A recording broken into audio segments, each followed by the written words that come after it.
the Friday business chat where I chat with holistic wellness practitioners, those who are in the wellness field, but it's open to anybody in business. This can be transferable to things that we talk about, but we do focus on the holistic wellness practitioner mostly in these chats. So if you are joining me today, I would love for you to say hello, tell me where you're from, participate in this live because it makes it so much more fun and interesting, and we get so many points of view as people come in and they share, their thoughts, their feedback and things like that. So you are always welcome when you come into one of these Friday live chats to truly chat with me. This week, one of the things that the focus that we're talking about is unlocking the block. Are you stuck in a loop and you just can't move whatever's blocking you from getting to where you want to go, where you need to be? And the truth of the matter is, let me move my little sweet Cheweenie over to her bed. Sometimes she likes to be on my lap and sometimes she likes to be here. Hello, Mary. You know what? I forget sometimes you're from the New Jersey area, so I'm glad you put that in there. Glad you're with me today. And like I said, feel free to chat and put in input as we go. Anybody else who's joining, you do that the same as well. So a lot of times we feel stuck or blocked or like we're in a circle, a repetitive circle. Sometimes, we talk about the hamster wheel or the merry-go-round or the Ferris wheel. It's like you get on and the momentum is going and you're going somewhere, but it may not actually be where you want to go and you don't know how to get off. And you may feel like I'm doing all the things I need to do. I'm doing all the things I know to do to build a practice, to get clients, to have them return. I'm taking new courses, I'm trying new ideas, but somehow things don't change. You end up in the same place. And if that's you, whether you're listening live or listening later, I'd love for you to just say, hey, yeah, that's me too. I feel like sometimes I'm ended up in the same place, even though I really feel like I want to be somewhere else. And when we get in that place, when we get stuck on the loop and we get blocked and we can't move forward, we can't seem to get where we want to go, a lot of times we feel like we're failures. A lot of times we feel like we're, because we're not doing the right thing, or some people may even go, oh, I'm just, not working hard enough. Well, maybe you are working, maybe you're working harder than you should.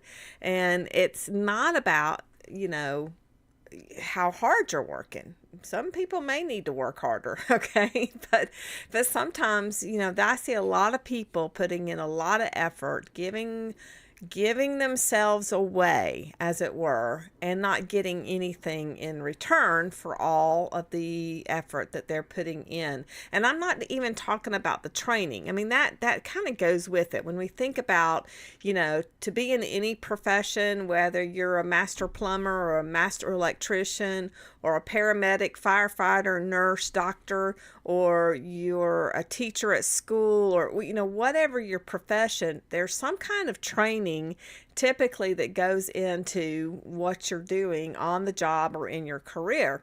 And so a lot of times we feel like as natural wellness practitioners, we're alone because we're building, our own business. We may not be collaborating with others or in a business where we're working with other practitioners. So maybe you are, and maybe you are wanting to grow that practice so that, whatever it is, there are a lot of different situations, but the point is you're not alone.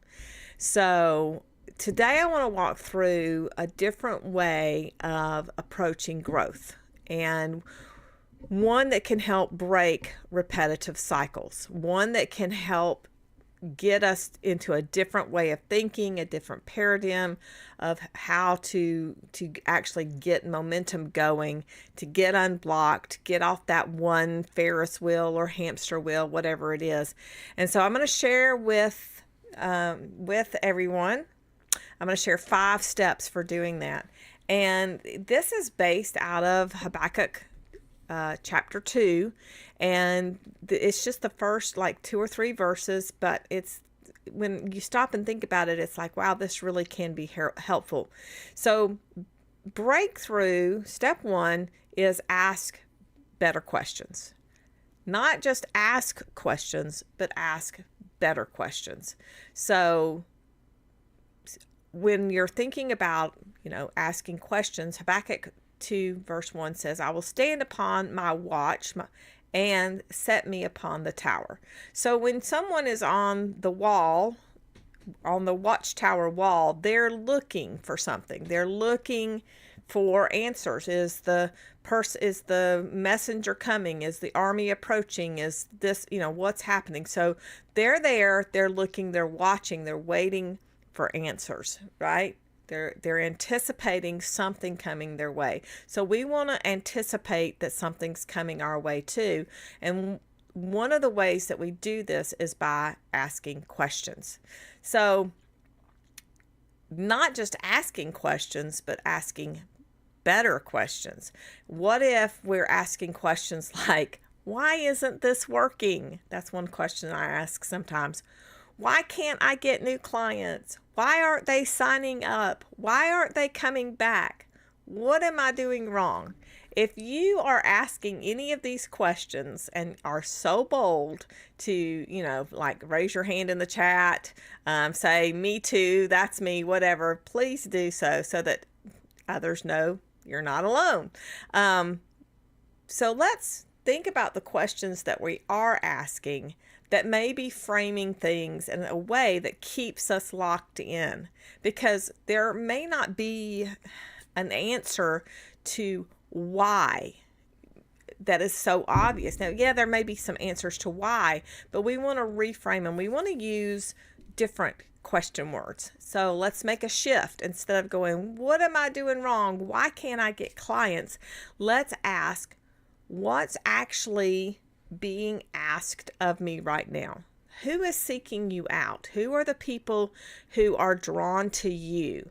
So, and what are they wanting? What is being asked of you right now? Now, this may be your clients, or it may be other things. There may be things that you're being asked that's asking for your attention, that you need to give your attention somewhere else and not on business building or changing things in your business.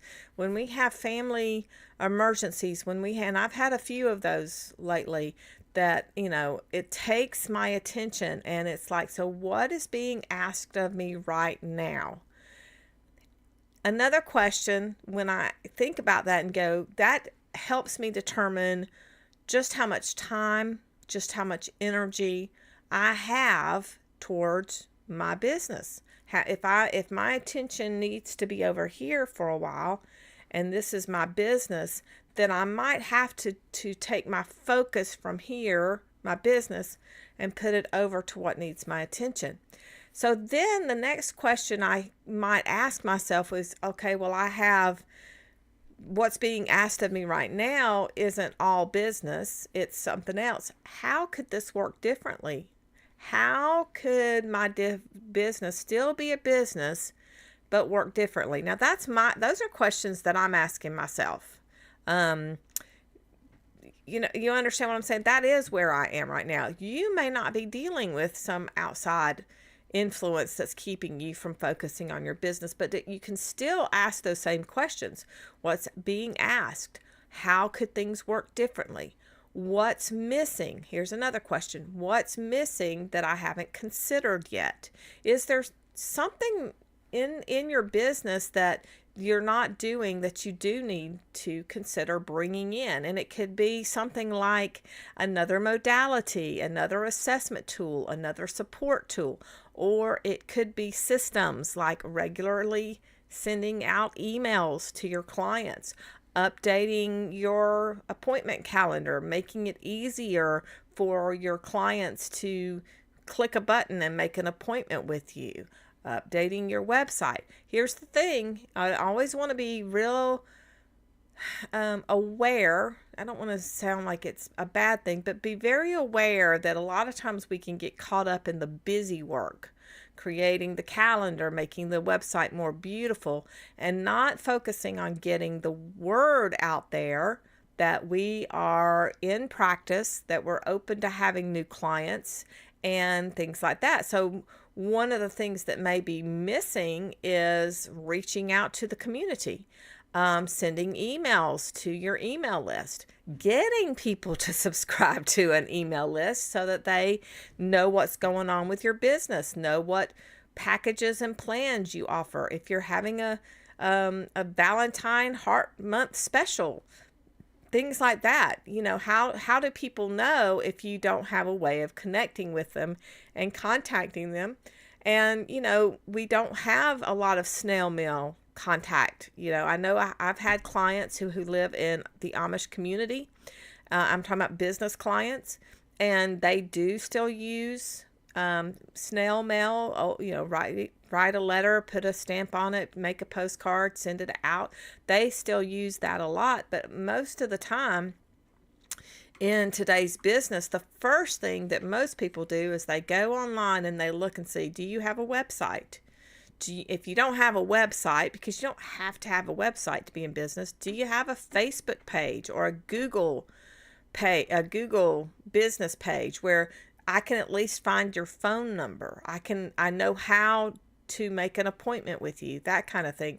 So is there something missing that you haven't considered yet that would help get clients to you? Another question that's really important to ask is, how do I serve people more effectively without burning out? Or how do I serve more people effectively without burning out? Because we want to serve as many people as we can. We want to help as many people as we can, but sometimes we do so to our own detriment. We do so to the point where we're going, oh my goodness, I just don't have anything left to give. So for holistic practitioners, these questions are going to apply to different areas of our business. It could be to client care. It could be to our visibility so that clients know how to find us. It could be questions that could affect our income stability.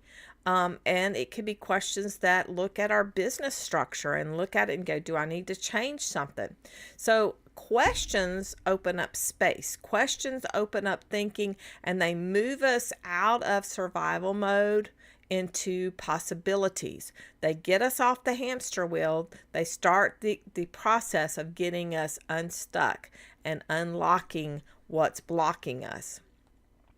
So step 2, now that we're asking questions in step 1 and we're asking better questions, step 2, we want to start looking for answers.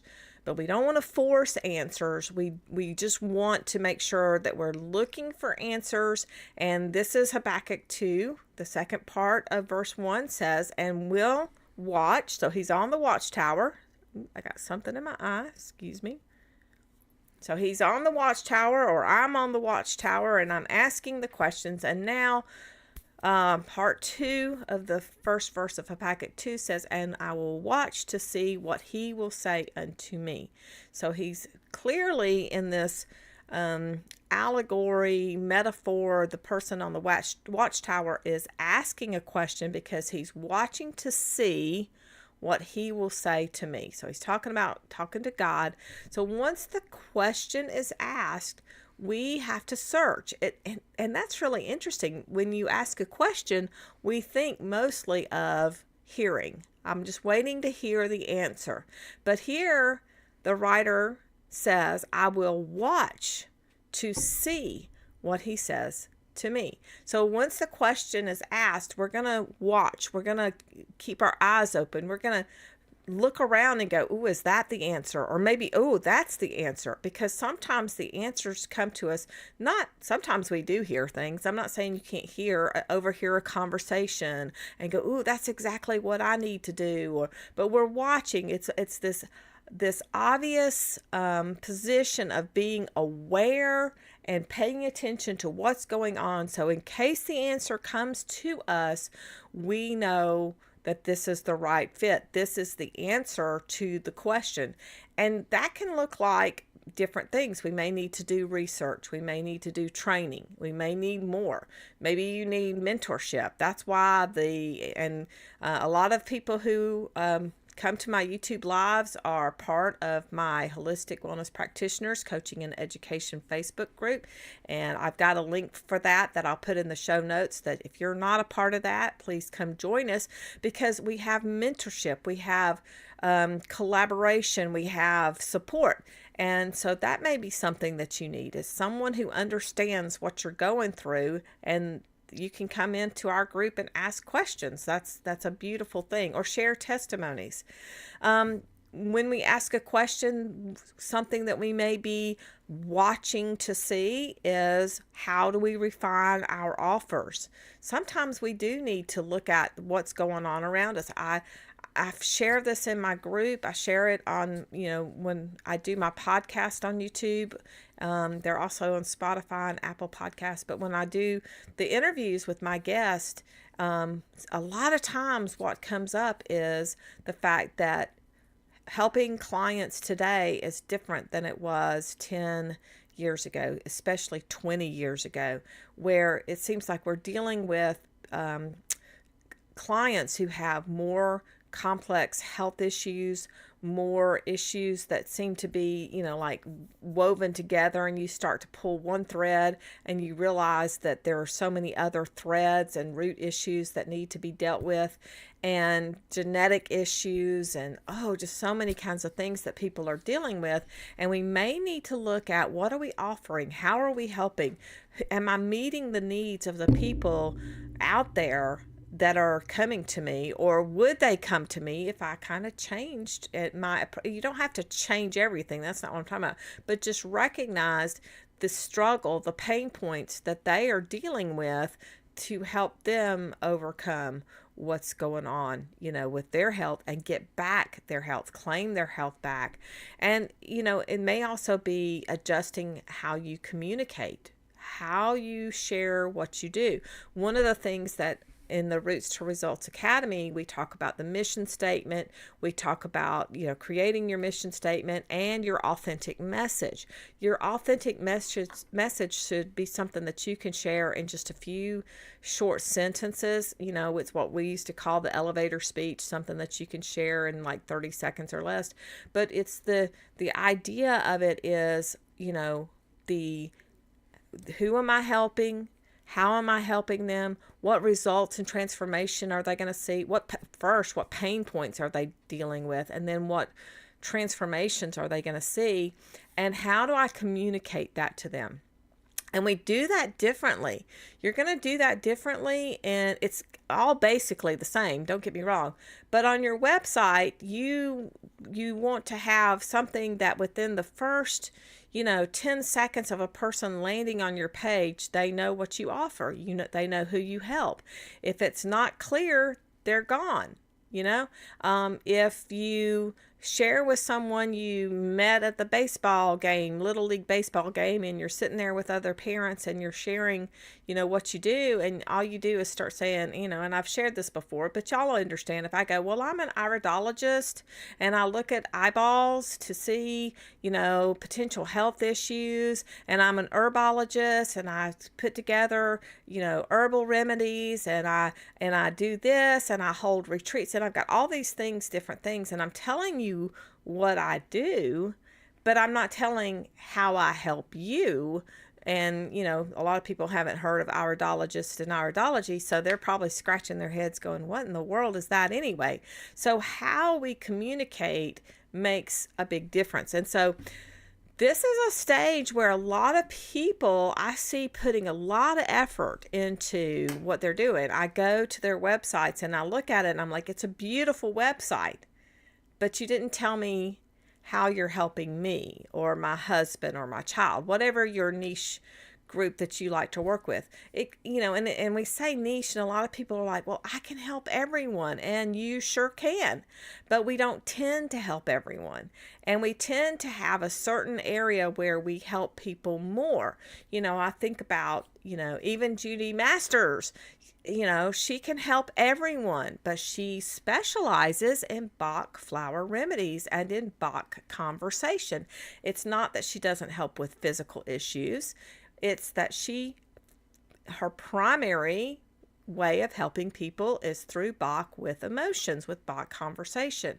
And so for me, my primary way of helping people is through learning Iridology and building their business foundations. That's my primary thing that I do. I need to communicate that, and I need to have it so that if you land on my website, you go, oh, I can take Iridology from her, and ooh, I can learn business foundations from her.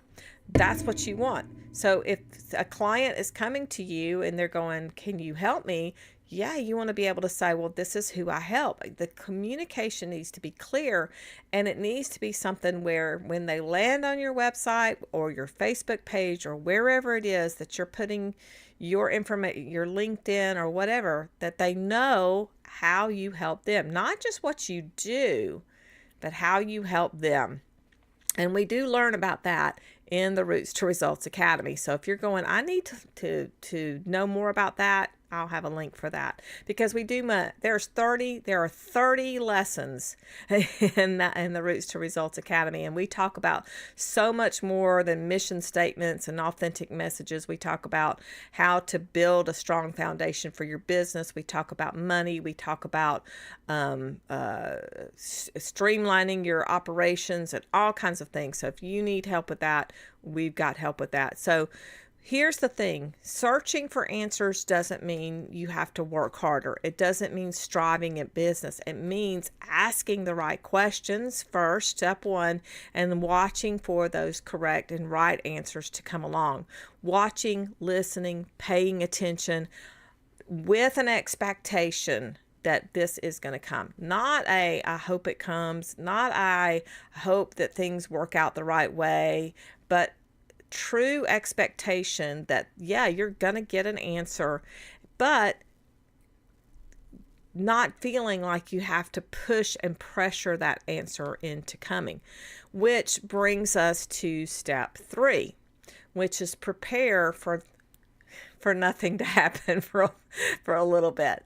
You ask the question, you're watching for something to happen, and then we often get into this place of business where, whether it's in our business life, our family life, our personal life, whatever it is, it seems like all of a sudden it's like nothing happens. And that's Habakkuk 2, at the end of the verse, part C, and what I shall answer when I am reproved. Okay, so, that doesn't sound good. But when we start asking questions, we often start getting a little bit of pushback to those questions, or pushback when we start to move forward. And so this is where we start to get uncomfortable. I mean, I get uncomfortable. I don't know if you get uncomfortable or not, but I start to get uncomfortable. And it's like, when I get uncomfortable, I start to pull back and go, well, maybe this isn't going to work for me. Maybe I'm doing the wrong thing. I want to shift and go find something else. I want to start something new. Maybe you do the same thing. If you do the same thing, if you don't do the same thing, if you're like, hey, I'm patient, I can, that's cool. But if you're like me, just, give me some love, say something or whatever. But here's the thing is, we need to be prepared, and sometimes I'm like, I don't like waiting. When I ask a question, my goodness, I want that answer. I've asked a question and I'm like, I should get an answer and I should find it and I should be able to move forward right away. But sometimes we can't. Sometimes we end up, we just wait because the results can be slow. The growth can be slow. I've used the example because I do love herbs, and I've had gardens, or veggie gardens, herb gardens, all through my life. One of the things we know is that when we plant a seed, that we don't go out the very next day and reap a harvest. And depending on the kind of seed, it could be 30 days or it could be 90 days, or certain kinds of fruit trees, it could be years before we actually begin to have enough growth and strength in the plant to actually start producing fruit. And we always want the fruit. I want the fruit. But sometimes we have to wait, and we call it the plateau stage. We're just kind of in this, we've done a lot of work and now we're just going, everything's steady. And so don't quit. This is where a lot of practitioners quit or they pull back, not because they should, not because they're doing it wrong, but because discouragement starts to set in. And we want to not let discouragement set in. And let me just introduce you to a few Bach flower remedies like gentian or gorse or mustard or something like that. When things, we start to feel that discouragement and we want to go, well, it's just not working. So we need to anticipate that when we start asking questions, we are actually going to get answers that bring correction. We're going to start seeing things. If we're, I shared it last week, I think it was just last week. One of the things I started doing was asking myself, was I invited into this? If not, was I not invited into doing something in particular? And if I wasn't, then I need to stop doing. And when I say invited, I look at, what I'm going back to my mission statement, going back to who I'm supposed to be helping, what God has called me to do and how he's called me to do it. And if I'm just doing it because other people feel like I should, because other people have a wonderful plan for my life and, other people think I should do whatever, but God hasn't invited me to that. He didn't design me or equip me or call me or whatever phrasing we want to use. He didn't call me to do that. Then I'm doing something. I'm carrying an unnecessary burden that I'm not meant to carry. And a lot of times when I carry someone else's burden or I do someone else's job for them, that takes something away from that person who was supposed to do it. Either it's their job to do it. Maybe, I don't make herbal teas to sell. I make herbals. I make herbal remedies for myself and my family, but I don't make them to sell. That's somebody else's job to do. I know people who do that. I bless them for doing it. That's wonderful. I'm so glad that they do it. I know people who make flower essence remedies. I think that's beautiful. I love it, but I'm not meant to do it. So that's one of those, that's not my job to do, but it is somebody else's job to do. But it's also the same thing of maybe I'm taking someone else's job from them, or maybe I'm taking someone's consequences from them by taking on and doing something for someone that that they should be doing, but because I'm doing it for them, they don't have to. And so they're escaping whatever consequences or lessons that they need to learn, because lessons in life are like working out and exercising. Okay? When we learn lessons, it builds our muscles spiritually and emotionally to deal with what's going on in the world. Just like when we go for walks and we do Pilates and we do weight training and swimming or whatever it is, exercise that you love to do, it builds the physical muscles of the body. It makes us stronger. It makes us more resilient. Well, somebody else may need to learn that lesson. And if I'm so that's what I mean by, am I invited into something, or did I take it on and I wasn't meant to? And if I wasn't meant to take it on, I'm having to go, well, that's not mine to carry, mine to do. I need to let that go. Another question I've had to ask, and I shared as well, was, if I was invited to it last year or last season, am I still invited into it now? And I've had some things that I was invited into last year to do and to build and to be a part of that this year I'm having to go, that's no longer for me to do. So that's what I mean by correction. Okay. There may be a correcting of our course, and it may be very uncomfortable, because if we've put our whole heart into one thing and now the season has changed and I've got to let go and go put my heart into this, that can be really hard to deal with. So that's where refinement comes from. We're being refined So sometimes there's delay and we're being refined and we're not getting this instant resolution, this instant solution to our issues. And again, we want to kind of give up. But plateaus don't mean that nothing is happening. Plateaus don't mean that we're doing things wrong.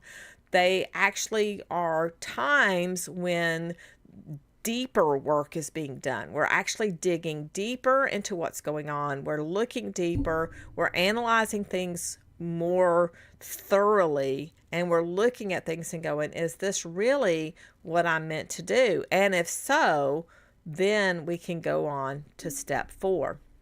So step 4 is when our rational answers run out. Now, I want to be careful here when I talk about rational versus irrational, because a lot of times one of the things that we think of with rational, it means sound of mind, it makes sense, and irrational means crazy. And that's not what I'm talking about. It's irrational means outside the norm. And sometimes it can be crazy, but all it has to mean is outside the normal way of doing things. And think of Airbnb.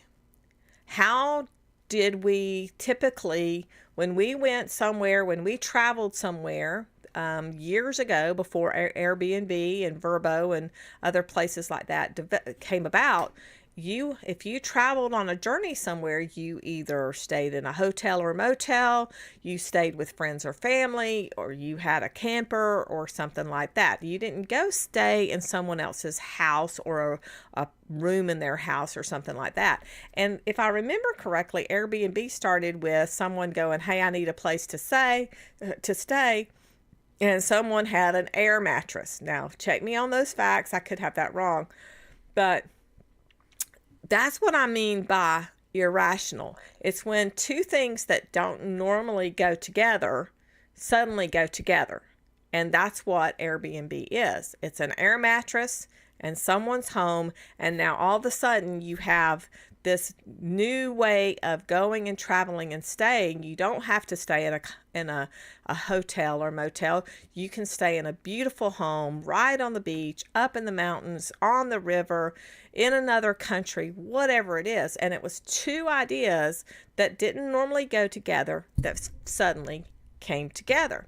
And so Habakkuk 2:3 says, for the vision is yet for an appointed time. So sometimes we get an answer and we've tried the logical approaches to solving the problem. We've researched the known options and nothing seems to be coming together. We're not getting the, what do I do now? How do I do this? So again, this is not saying this is failure. We're not talking about failure. And this is not a point where we stop being active and become passive and do nothing. Keep working your business. Keep doing the things that you need to do to keep your business going and rolling. But this is a time where it may be to frame the question better. So we talked about asking better questions, but now we need to start talking to our bodies. I know this is for some people this may be, what are you talking about? But scripture tells us that instruction does not come just by looking for answers. It also says that instruction comes to us during the night. And that's a time when the mind is not seeking for answers. The brain isn't, so we're talking about being alert, watching for possible answers. But this is a time when we just kind of go, it's time to go to sleep.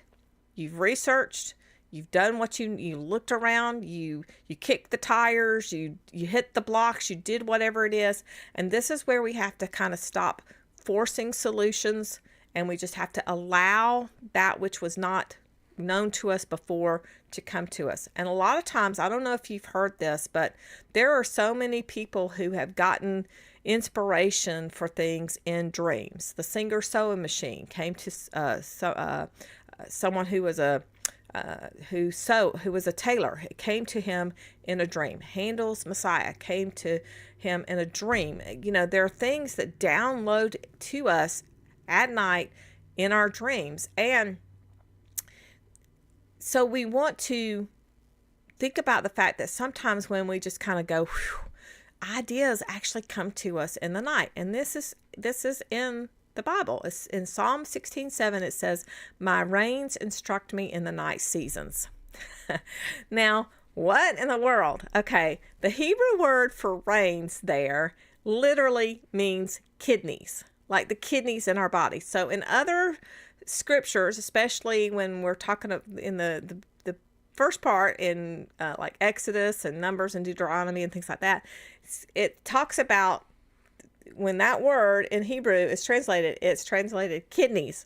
But when it's talking about thoughts and the person, it's translated reins. Okay, so in modern, let me get my notes here. In modern English, reins carried the meaning of that's early modern English. This was the 1600s when the Bible was translated.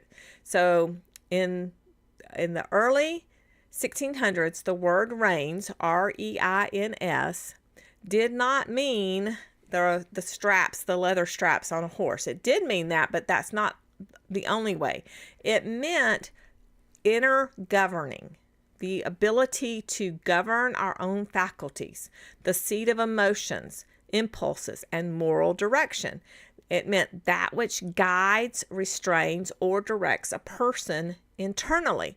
So the word is Old French and Latin coming together, but it means kidneys. So for the King James translators, reins carried both the anatomical and metaphorical meaning, and it was understood that this kidneys, this word meant inner seat of counsel and control.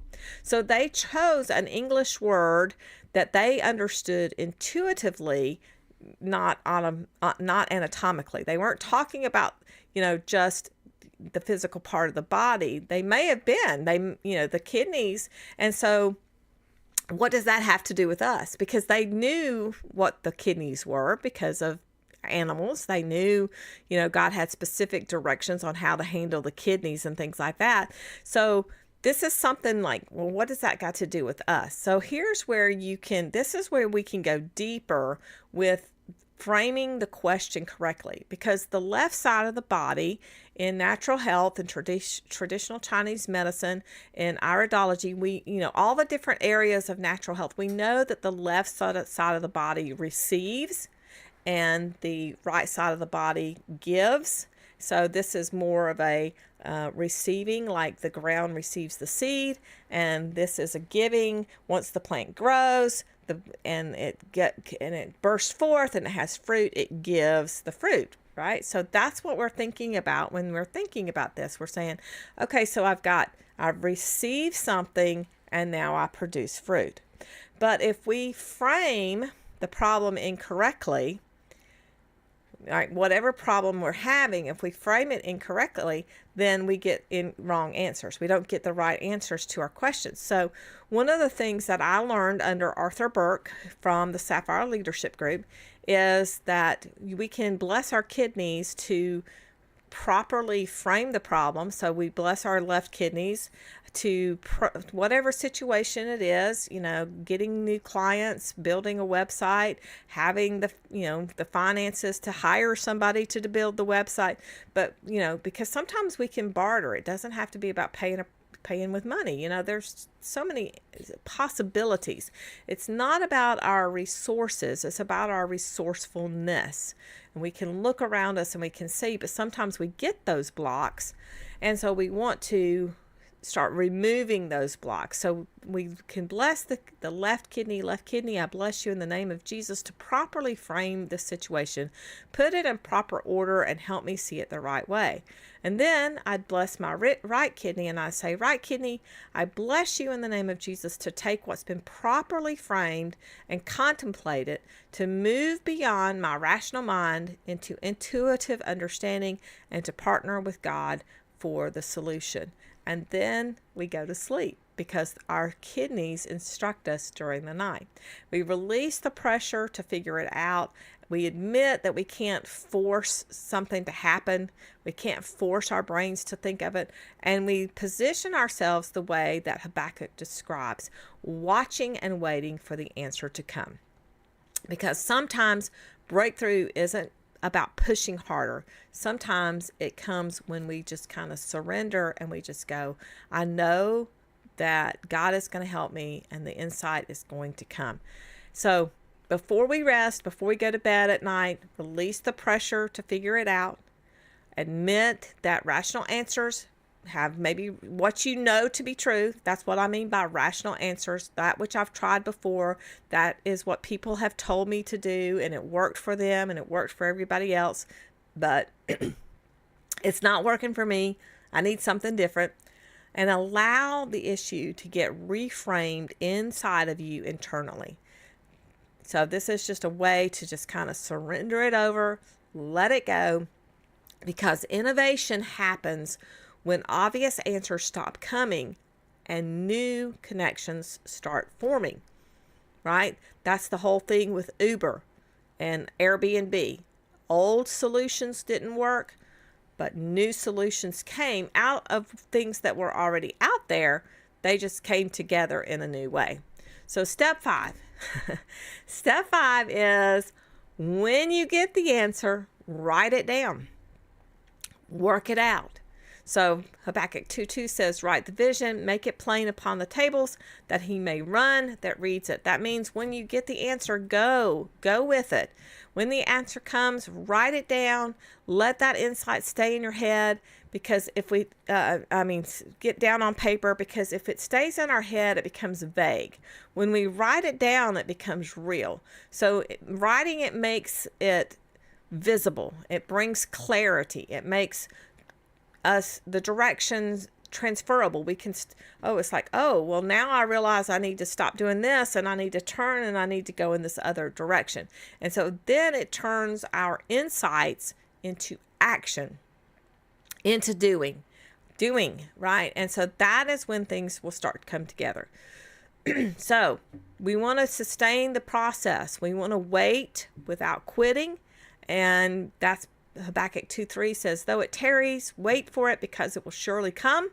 It will not tarry forever. Excuse me. Some answers do unfold quickly and others take time. So waiting doesn't mean you're wrong. Waiting doesn't mean you missed it. Waiting means you're just digging deeper and you're staying positioned, staying ready to receive and to get the answers. So what I'd love to do is just, have y'all continue to come and join me on my lives. Let's chat about these things. Join me in my Facebook group.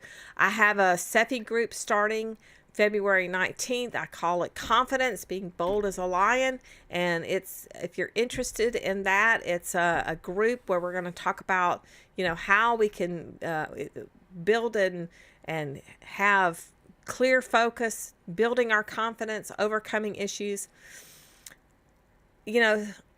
Just there's so many resources. So just check those things out. I just want to also remind y'all, we've got our Brilliant Health Weekend Away coming up May 1st through 3rd. I'd love to have you join me there for an incredible weekend of learning. We'll be doing muscle response testing,